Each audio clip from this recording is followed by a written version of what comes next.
நாம இன்னைக்கு state capital of Tamil Nadu தான் பார்க்க போகிறோம். 1947 வரைக்கும் மெட்ராஸ் பிரசிடென்சியாக இருந்துச்சு. அதுக்கப்புறம் மெட்ராஸ் ஸ்டேட் ஆனிச்சு. மெட்ராஸ் ஸ்டேட்டாக இருக்கும் போதே அதோடைய தலைநகரமாக மெட்ராஸ் வந்து 1950 இருந்துச்சு. அதுக்கப்புறம் பார்த்தீங்கன்னா 1956 அதில் தான் ரீஆர்கனைசேஷன் படி வந்துட்டு மெட்ராஸ் ஸ்டேட் ஒரு முழுவாக ஃபார்ம் ஆனிச்சு. அதுக்கப்புறம் 1969 தமிழ்நாடு அப்படின்னு சொல்லிட்டு நேம் மாறப்பட்டுச்சு. ஸோ அந்த தமிழ்நாடு நேம் மாறினதுக்கப்புறம் அதோடைய கேபிட்டலாக நம்மளுடைய மெட்ராஸ் அப்படின்னு இருந்த ஸ்டேட் வந்துட்டு 1996 பார்த்தீங்கன்னா சென்னை அப்படின்னு நேம் மாறிச்சு. Greater Chennai corporation is the oldest municipal corporation in India அப்படின்னு சொல்லிட்டு பார்க்குறோம். And second oldest in world after London அப்படின்னும் பார்க்குறோம். அண்ட் இது எப்போ எஸ்டாப்ளிஷ் ஆயிருக்கு அப்படின்னு சொல்லிட்டு பார்த்தீங்கன்னா இந்த பிரிட்டிஷ் ஈஸ்ட் இந்தியா கம்பெனியால் 1639 எஸ்டாப்ளிஷ் ஆயிருக்குன்னு பார்க்குறோம்.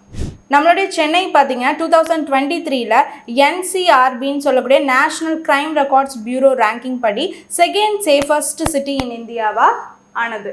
இதோடைய ஸ்பெஷல் ஃபீச்சர்ஸ்லாம் என்னென்னு பார்த்தீங்கன்னா கேட்வே ஆஃப் சவுத் இந்தியாவாக இருக்குது. டெட்ராய்ட் ஆஃப் இந்தியா அப்படின்னு சொல்லப்படுது. டெட்ராய்ட்னா ஆட்டோமொபைல்ஸோடைய ஒரு சென்டர் ஹப் அப்படின்னு சொல்லிட்டு பார்க்குறோம். நெக்ஸ்ட் ஹெல்த் கேபிட்டல் ஆஃப் இந்தியாவாகவும் இருக்குது. 6th in population city rank அப்படின்னு சொல்லிட்டு பார்க்குறோம் all over the India. And 4th in population metro rank அப்படின்னு சொல்லிட்டு பார்க்குறோம். ஸ்டேட் கேபிட்டல் ஆஃப் தமிழ்நாடு பார்த்தாச்சு. தேங்க்யூ.